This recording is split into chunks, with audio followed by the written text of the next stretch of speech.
Hello दोस्तों, स्वागत करते हैं आपसे के बीच में आपके अपने चैनल स्टडी मिरर पर। दोस्तों, एक सुप्रीम कोर्ट का आदेश आया है जिसको लेकर मैंने आपको पहले इस बारे में कुछ बताया था और वो बात यहाँ पर आप खुद देखेंगे सही साबित हुई है। आइए देख लेते हैं वीडियो के माध्यम से।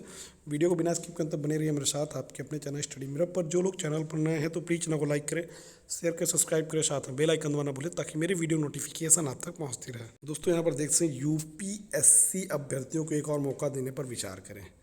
यहाँ पर सुप्रीम कोर्ट ने गुरुवार को केंद्र सरकार से कहा उन अभ्यर्थियों को संघ लोक सेवा आयोग की सिविल परीक्षा में एक और मौका देने पर विचार करें जो कोरोना से संक्रमित होने के बाद मुख्य परीक्षा में शामिल नहीं हो पाए थे।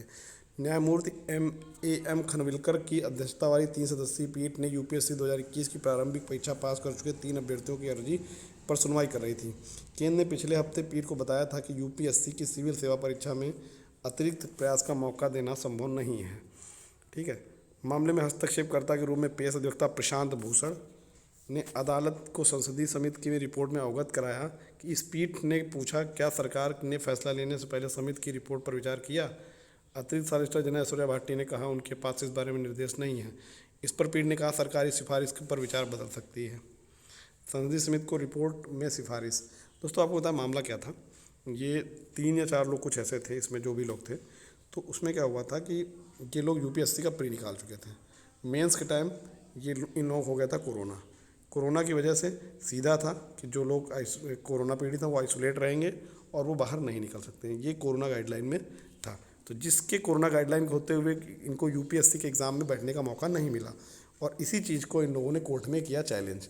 जब कोर्ट में इनसे कहा गया कि अब चीज़ नहीं किया जा सकता तो उन्होंने यही कहा कि हम लोग अपनी मर्ज़ी से पेपर नहीं छोड़े हैं, हम लोग कोरोना गाइडलाइन के तहत पेपर छोड़े हैं और इतने आगे तक आए। देखिए, अब कोर्ट सुप्रीम कोर्ट तक गए, इसका मतलब इन लोगों में टैलेंट की कमी नहीं होगी। टैलेंट अच्छा होगा तभी तो सुप्रीम कोर्ट तक गए, नहीं तो अगर किसी के अंदर टैलेंट नहीं हो तो सुप्रीम कोर्ट क्यों जाएगा। वो एक अगली भर्ती में फिर से अगले यूपीएससी में देख लेगा। तो यहाँ पर यूपीएससी में इन लोगों ने सुप्रीम कोर्ट गए और बैठने का मौका मांगा और वहाँ पर कोर्ट ने कहा कि निर्देश दिया है कि इस पर विचार करें और इनको मौका देने पर जल्दी से जल्दी इनको मौका देने का प्रयास करें। ठीक है। तो बिल्कुल मैंने उसी दिन भी कहा था कि जिस कंडीशन में ये एकदम सही है, क्योंकि कंडीशन यही थी कि कोरोना गाइडलाइन ही थी कि आप जो लोग कोरोना पॉजिटिव होंगे वो लोग आइसोलेट रहेंगे, वो बाहर नहीं निकल सकते हैं।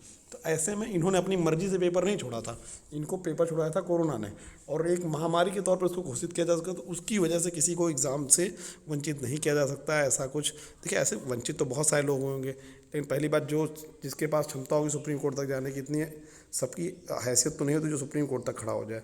तो अब क्योंकि वहाँ के जो एडवोकेट हैं, सब कुछ है वहाँ, बहुत हाई चार्जेस है, तो सब लोग नहीं जा सकते। लेकिन अब इनके अंदर टैलेंट भी होगा और ठीक ठाक होंगे, इसलिए सुप्रीम कोर्ट तक गए हैं।